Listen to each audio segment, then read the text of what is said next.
Motifnya berangkat haji, bukan motif mendapat keuntungan atas uang yang dia taruh. Sementara BPKH berniat untuk memperoleh keuntungan.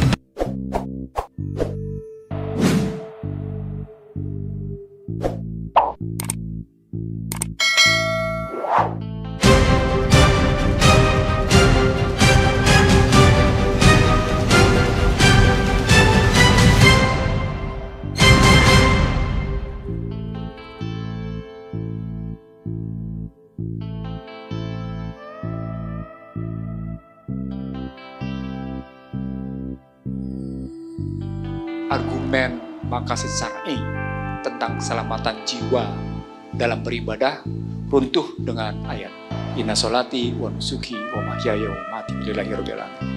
Argumen ati Allah wa ati Rasul ulil amri minkum, kalau mereka juga pakai gitu juga rontok, karena tidak ada kata-kata atiu ulil amri minkum. Ada atiu Allah dan Rasul. Ulil amri minkumnya tidak perlu pakai atiu, karena bisa saja ulil amri minkumnya salah. Jadi kalau mereka gunakan argumentasi itu, maaf, saya juga tidak bisa terima. Yang ketiga, kalau kita juga bicara tentang sikap Arab Saudi, ini yang menarik, Refli. Apakah memang argumen ini sungguh-sungguh karena COVID, atau dibalik itu dalam motif pendangkalan keimanan? Pendangkalan? Keimanan. Keimanan. Pendangkalan makna bunyal Islam al-Khamsin. Anda bayangkan kalau motif dibalik ini adalah motif pendangkalan atas bunyal Islam al-Khamsin. Ini jadi luar biasa dalam posisi umat Islam di Indonesia yang mayoritas. Ini berbahaya betul dalam konstruksi pasal 29 ayat 1 Undang-Undang Dasar 4. Itu dalam konstruksi tadi. Yang kedua soal akad. Tadi disebut lagi, saya tidak setuju dengan penggunaan istilah akad malakah. Karena maaf, saya kebetulan memang tidak melihat bagaimana waktu disor. Tapi paling tidak, ini kalau baca undang-undangnya adalah tetap akadnya akad titipan, bukan akad walakah. Jadi bukan akad penggunaan untuk kemenangan, nggak bisa. Ini kalimatnya jelas. Kan motifnya kalau saya berpendapat setiap jemaah haji yang mendapatkan nilai proporsi, nilai porsi, posisinya, motifnya berangkat haji, bukan motif mendapat keuntungan atas uang yang dia taruh. Sementara BPKH berniat untuk memperoleh keuntungan dalam rangka mensubsidi jamaah. Ada dua perbedaan niat di sini yang harus kita garis bawahi. Yang bisa berniat untuk dalam rangka pembiayaan, penyelenggaraan haji, yang di sini berniat memenuhi kebutuhan subsidi dalam rangka pemberangkatan haji. Karena itu kata kuncinya di akad mesti diperjelas. Nah karena itu juga saya tidak sepakat dengan apa yang disampaikan oleh tadi tentang akadnya. Berikutnya, ini menarik argumennya. Argumennya di sini menarik. Argumennya adalah kalau dibilang 20-20 batal, 20-21 batal, itu berarti jamaah yang 20-20 sesungguhnya sudah dapat beban biaya sebesar 71 juta. Itu hitungan saya, 71 juta. Maka pertanyaan berikutnya, apakah dia diperhitungkan ke 2021 atau ke 2022? Tetap dalam konstruksi 71 juta atau dalam konstruksi 35 juta? Nggak jelas.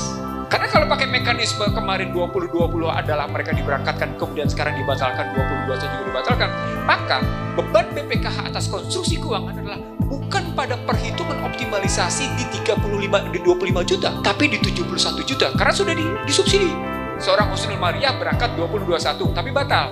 Artinya sudah ada alokasi buat Husnul Maria adalah 71 juta. Ditunda dia karena pembatalan untuk menjadi 20-22. Maka pada dia sesungguhnya perhitungannya adalah 71 juta. Bukan 25 juta. Nah, ini nggak jelas hitung-hitungan. Nah ini menyangkut lagi soal akad. Akadnya bagaimana hitung-hitungan di sini gitu. Nah di sini saya terus terang mengambil kacamata perhitungan ini untuk mengambil kejelasan. Ini baru kita hitungnya nama haji reguler. Bagaimana dengan haji khusus? Karena ada persoalan 8.000, ada titipan dolar di belakang itu yang tadi kemudian mereka bicara, nih sebenarnya dikembalikan ke siapa? Maka kesimpulan saya sesungguhnya ke dalam konstruksi ini, daripada nggak jelas kayak gini, nggak usah yang 10 juta dipulangin. Betul tadi Lutfi, pulangin aja semuanya 25 juta. Ada motif saya di belakang ini. Terus terang saya punya motif belakang ini. Ada ketidakjelasan dalam mekanisme perhitungan yang dilakukan oleh BPKH. Tulisan saya setahun lalu tentang hitung-hitungan penundaan itu jelas dan beredar secara nasional. Bahwa sejumlahnya nama masyarakat justru mensubsidi masyarakat lain. Terakhir Bung Refli, ini di pasal 26, ini disebut bahwa kewajiban BPKH mengelola keuangan haji secara transparan, akuntabel, dan sebesar-besarnya kepentingan jamaah haji. Sekarang pertanyaan besarnya, ada 3 variabel, Pak. Dia transparan, dia akuntabel, dia community manager. Kalau Anda auditnya telat, kemudian pengumuman sekarang sudah Juni, Anda tidak keluar audit semester kedua 2020, itu akuntabel banget. Anda telat. Saya ingin mengatakan sama Anda, dibandingkan dengan badan-badan negara lain, Anda auditnya telatnya nggak karu-karuan. Tidak akuntabel posisinya di sini. Kalau WTP kan kita tahu di belakangnya gimana. Sudahlah, itu satu dalam posisi. Yang kedua, kalau kita bicara transparan, disebut sekarang 70% itu dalam bentuk yang namanya surat-surat berharga syariah. Maka pertanyaan besarnya, berapa sesungguhnya nilai bahasa sederhananya, berapa margin yang diperoleh? Tadi Anggito cuma bilang 5%. Kalau 5%, ngapain mesti main ke customer syariah? Cuma 5% dari itu rata-rata. Nah, ini lagi-lagi memerlukan, ya makanya Rijal tadi sebut, penting namanya audit investigasi. Nah, kerangka ini sekaligus sebagai gambaran saya, dari kerangka yang kita peroleh tadi sejak awal sampai dengan akhir, saya menyimpulkan satu, gabungkan undang-undang penyelenggaraan kegiatan haji dengan undang-undang BPKH. Di dalam undang-undang ini kemudian kita pilih mana penyelenggaraan haji, mana pengelolaan keuangan haji. Yang di dalamnya kemudian boleh dibangun usaha dalam rangka posisi tadi. Itu gagas saya 2008, saya ulang di sini posisinya. Itu yang pertama. Supaya pemerintah tegas posisinya. Ngapain pemerintah? Ya sudah, pemerintah cuma ngasih soal kesehatan, soal visa, soal imigrasi dan lain-lain. Selebihnya nggak bisa lagi. Karena statusnya kuasi. Nah, kuasinya di mana? Kontrol. Anda tahu nggak? Pihak swasta itu berani mengambil reguler itu posisinya dalam. Berapa yang dijual oleh pemerintah? Katakan 6.000, sini kasih kami 8.000. Kami berani kerjain. Tapi itu tidak diberikan oleh pemerintah. Artinya ada pertarungan kredibilitas. Saya teringat jadinya. Benar kalau gitu Bank Dunia menyatakan ada lack of credibility di Indonesia. Nah, sebagai penutup, supaya ini benar gitu ya. Yuk kita audit sama-sama. Yuk kita buka sama-sama semuanya. Yuk kita benahi 2 undang-undang yang gak karu-karuan ini. Yang dalam pandangan saya perlu kita benahi. Dan mari kita tunjukin bahwa kita bukan dalam rangka mencari citra. Bahwa citra aman. Mari kita buktikan. Bahwa Anda bukan cuma sekedar dimintakan pertanggungjawaban di dunia dalam rangka pengelolaan haji.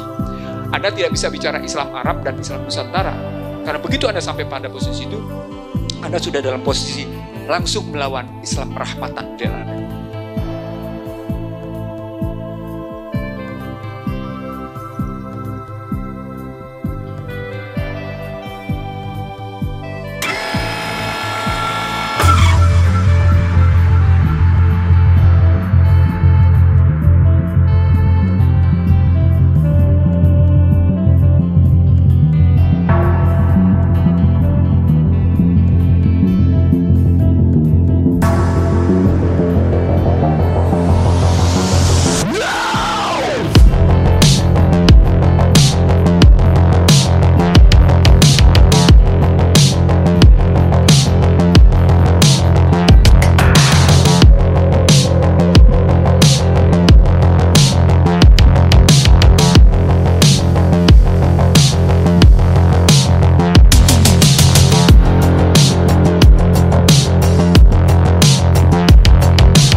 Kepada siapa ku mengeluh, kepada siapa ku percaya, kepada siapa ku bersimpan.